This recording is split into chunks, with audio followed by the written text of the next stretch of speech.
Rumor had it that Vinicius was all set to win his first Ballon d'Or. So when Rodri's name was announced, it was a shock for many. But hey, that's the beauty of the Ballon d'Or. No year goes by without some serious controversy, as hard as it was to understand why Vinicius lost.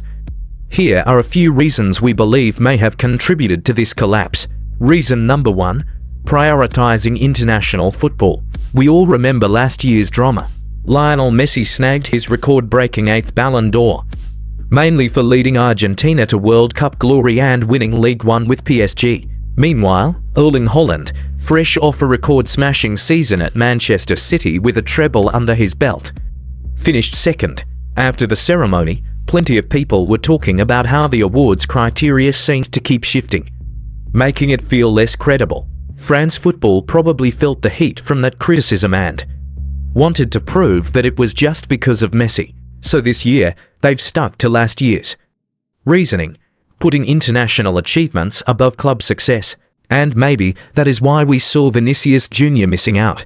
Rodri had a decent season with City, winning the Premier League, but clearly, Vinicius beats him on the club-level football comparison, as the Brazilian was instrumental in securing a La Liga and Champions League double with Los Blancos.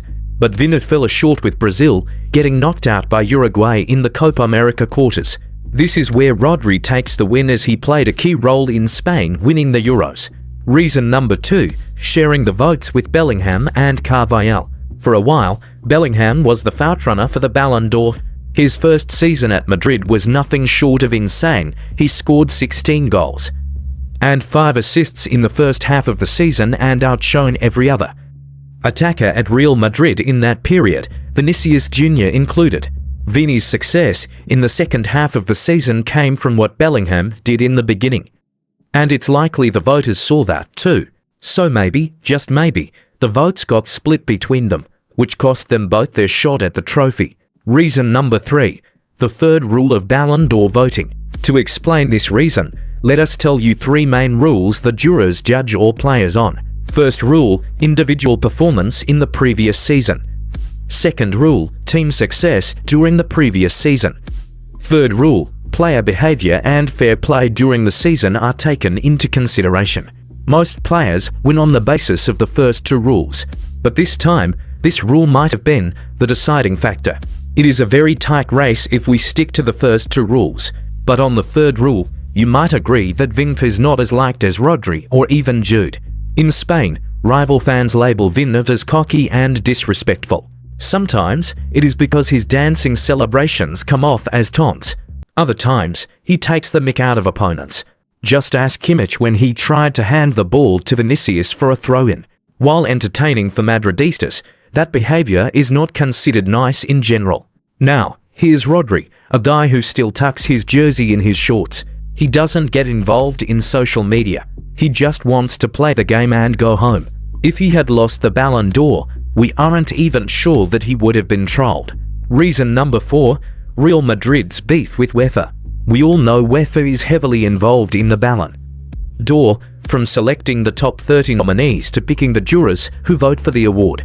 And let's just say things aren't pretty between Real Madrid and UEFA because of the Super League incident. Apparently, UEFA didn't inform Real Madrid that Vinicius Junior wouldn't be lifting the trophy. It was Manchester City that broke the news to them. Vinicius was supposed to attend the ceremony with his family and other Madrid players, but after finding out he wasn't winning, Florentino Perez decided to boycott the event entirely. No one from Real Madrid's side showed up, and even Kylian Mbappé, who was set to get the Gerd Müller trophy, was a no-show. Reason number 5, jurors making up for last year's award and Rodri's age and position factor. Let's not forget the Ballon d'Or is decided by human voters, and with people, emotions always play a part. Despite City's amazing achievements, Haaland didn't win last year, which might stick in some voters' minds. With things this tight between Vinicius and Rodri, that memory of City's recent dominance could be the tipping point that pushed Rodri to the top. It's how sentiment can sway things. Plus, Vinicius is only 24 and an attacker, while Rodri's a 28-year-old CDM. It's pretty clear attackers, especially young ones, have better chances at future awards. And Modric's win in 2018 showed that when midfielders in a close race, they might scoop up extra votes since it's so rare. If you enjoyed this video, please leave a like and subscribe.